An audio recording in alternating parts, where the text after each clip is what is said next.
দর্শক, রাজধানী তেজগাঁয়ে একটি পেট্রোল পাম্পে রয়েছেন সিনিয়র রিপোর্টার মামুন আব্দুল্লাহ। চলে যাচ্ছি সেখানে। মামুন, জ্বালানি সংগ্রহে পেট্রোল পাম্পের আজকের চিত্র কেমন দেখছেন? তেল নিতে আসা মানুষজন আর পাম্প মালিকরা কি বলছেন আমাদের জানাবেন।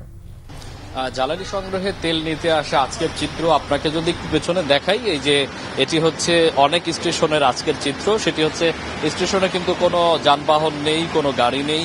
স্টেশন পাম্পের যারা কর্মচারী আছেন দেখতে পাচ্ছেন, তারা কিন্তু বেশ মানে একটা অলস সময় পার করছেন এবং এখানে বসে তারা গল্প গুজব করছেন, মোবাইল টিপছেন।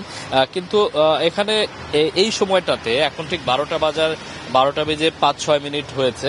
এই সময়টাতে কিন্তু এই ফিলিং স্টেশনে অসংখ্য গণপরিবহন থাকে, অসংখ্য হোন্ডা থাকে, প্রাইভেট কার থাকে, কিন্তু কোনো প্রকার ভিড় নেই কিন্তু দেখতে পাচ্ছেন। কারণ এখানে তাদের কাছে আমরা জিজ্ঞেস করেছিলাম যে আসলে আপনাদের এই সময় কর্মব্যস্ত সময় থাকে, কিন্তু আপনারা এখন অলস সময় পার করার কারণটা কি। তারা যেটি বলছেন যে তাদের কাছে ডিজেল অকটেন নেই, জ্বালানি নেই, এজন্য তারা দিতে পারছেন না। আর যেটি আসলে যেদিক দিয়ে পরিবহন আসবে সেটি রাস্তা তারা বন্ধ করে রেখেছেন। অর্থাৎ তাদের কাছে জ্বালানি না থাকায় তারা বলছেন যে তারা ডিপোতে তাদের যে গাড়ি সেটি গিয়েছে, অর্থাৎ ট্যাঙ্ক লরি যেটা যাওয়ার কথা সেটি গিয়েছে আনতে।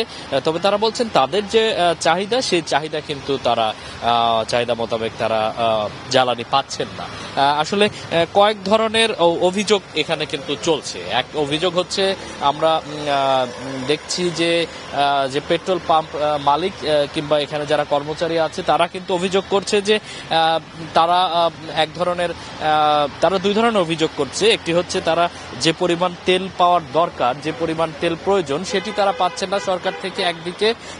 অর্থাৎ এই স্টেশনেই কিন্তু প্রায় 25 থেকে 26 হাজার যে তেল প্রয়োজন, সেখানে কিন্তু তারা পাচ্ছেন 8 থেকে 10 হাজার মেট্রিক টন যে তেল, সেটি তারা বলছেন যে যারা তেল নিচ্ছেন সরবরাহ, যারা বাইক কিংবা কার, তারা অতিরিক্ত তেল নিচ্ছেন, এটি তাদের অভিযোগ। এবং সরকার থেকে কিন্তু বলা হচ্ছে তাদেরকে পর্যাপ্ত পরিমাণ তেল দেওয়া হচ্ছে। তারা আবার সেই অভিযোগটাকে খণ্ডন করে বলছেন তারা পর্যাপ্ত পরিমাণ তেল পাচ্ছে না। আবার যারা বাইকে যাদেরকে অভিযোগ করা হচ্ছে কিংবা কারে যাদেরকে অভিযোগ করা হচ্ছে তারা অতিরিক্ত তেল নিয়ে মজুত করছেন, তারা আবার বলছেন যে এই স্টেশনগুলো তারাই মজুত করছেন, তারা মজুত করে এটিকে আসলে দাম বৃদ্ধি করার জন্য এক ধরনের ষড়যন্ত্র করছেন। আসলে কয়েকমুখী যে অভিযোগ, এই অভিযোগের প্রেক্ষিতে কবে নাগাদ এই সংকট সমাধান হবে সেটি আসলে বলা সম্ভব না। তবে সরকারের পক্ষ থেকে বলা হয়েছে সবাইকে ধৈর্য ধারণ করার, এবং তারা ধৈর্য ধারণ করলে হয়তোবা তেলের এই অবস্থা স্বাভাবিক হবে। তো সাবরিনা, এই ছিল আমার কাছে পেট্রোল পাম্পের আজকের সবশেষ অবস্থা। ধন্যবাদ মামুন।